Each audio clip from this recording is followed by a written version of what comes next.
بسم اللہ الرحمن الرحیم۔ السلام علیکم۔ نوری اسلامک چینل کے معزز خواتین و حضرات، ہم امید کرتے ہیں کہ آپ خیریت سے ہوں گے اور ہماری دعا بھی ہے کہ اللہ پاک آپ کو سدا عافیت کے سائے میں رکھے۔ ہمارا آج کا موضوع 10 محرم الحرام عاشورہ کے دن کی فضیلت ہے۔ ناظرین اکرام، حضرت ابو قتادہ رضی اللہ تعالیٰ عنہ سے ایک طویل روایت ہے کہ رسول اللہ صلی اللہ علیہ وسلم نے فرمایا، میں اللہ تعالیٰ سے امید رکھتا ہوں کہ عاشورہ کا روزہ گزشتہ ایک سال کے گناہوں کا کفارہ ہو جائے۔ محرم کی 10ویں تاریخ کا نام یوم عاشورہ اسلام سے پہلے ہی چلا آ رہا ہے۔ لغت کی کتابوں میں یہ نام 4 انداز سے ملتا ہے۔ اس دن کا نام یوم عاشورہ اس لیے رکھا گیا کہ اس تاریخ کو بہت سے اہم واقعات پیش آئے تو اس کا نام یوم عاشورہ ہو گیا۔ شیخ الحدیث مولانا محمد زکریہ رحمۃ اللہ علیہ خصائل نبوی شرح شمائل ترمذی صفحہ 180 میں لکھتے ہیں کہ عاشورہ کو آدم علیہ السلام کی توبہ قبول ہوئی تھی۔ عاشورہ کے دن نوح علیہ السلام کی کشتی جودی پہاڑ کے کنارے پر ٹھہری تھی۔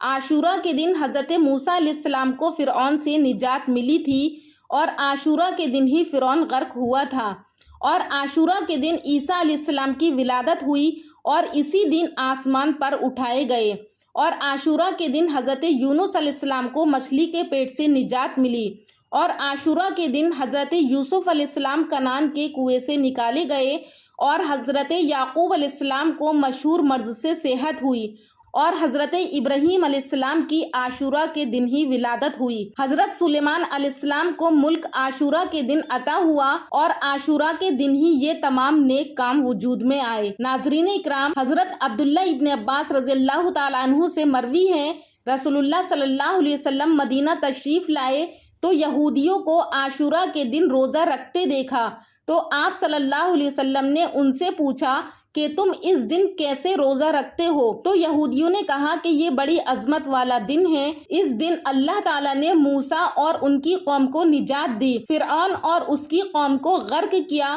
حضرت موسیٰ علیہ السلام نے شکر کے طور پر اس دن روزہ رکھا، اس لیے ہم بھی رکھتے ہیں۔ تو رسول اللہ صلی اللہ علیہ وسلم نے فرمایا، ہم تم سے زیادہ حضرت موسیٰ علیہ السلام کے حقدار ہیں۔ پس آپ صلی اللہ علیہ وسلم نے خود بھی روزہ رکھا اور دوسرے لوگوں کو بھی عاشورہ کے روزہ رکھنے کا حکم فرمایا۔ حضرت عبداللہ ابن عباس رضی اللہ تعالیٰ عنہ سے ہی مروی ہے، فرماتے ہیں کہ جب رسول اللہ صلی اللہ علیہ وسلم نے یوم عاشورہ کا روزہ رکھا اور دوسروں کو بھی رکھنے کا حکم فرمایا تو عرض کیا گیا کہ یا رسول اللہ، اس دن تو یہود و نصارہ تعظیم کرتے ہیں۔ تو آپ صلی اللہ علیہ وسلم نے فرمایا، اگر میں آئندہ سال زندہ رہا تو 9ویں تاریخ کا بھی روزہ رکھوں گا۔ لیکن اس کے بعد آپ صلی اللہ علیہ وسلم کا اگلا محرم آنے سے پہلے ہی وصال ہو گیا۔ اسی طرح سے نبی کریم صلی اللہ علیہ وسلم کا ارشاد ہے کہ تم عاشورہ کا روزہ رکھو، اور اس بارے میں یہود کی مخالفت اس طرح کرو کہ ایک دن پہلے یا ایک دن بعد کا روزہ بھی رکھ لو۔ اور ایک روایت میں منقول ہے کہ رمضان کے روزوں کی فرضیت سے پہلے عاشورہ کا روزہ فرض تھا، لیکن جب رمضان کے روزے فرض ہو گئے تو پھر جس کا جی چاہتا عاشورہ کا روزہ رکھتا اور جس کا جی چاہتا وہ نہیں رکھتا، یعنی یہ روزہ مستحب ہو گیا۔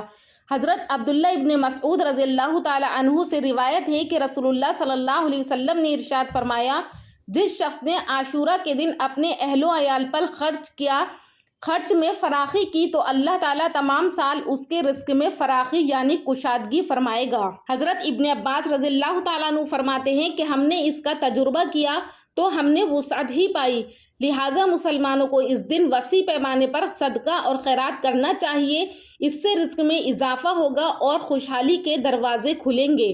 ان تمام ارشاد نبوی سے معلوم ہوا کہ 10ویں محرم کا تعلق اسلامی تعلیمات سے بہت گہرا ہے، اور یہ دن ہر مسلمان کے لیے ارشاد نبوی کے مطابق قابل احترام ہے۔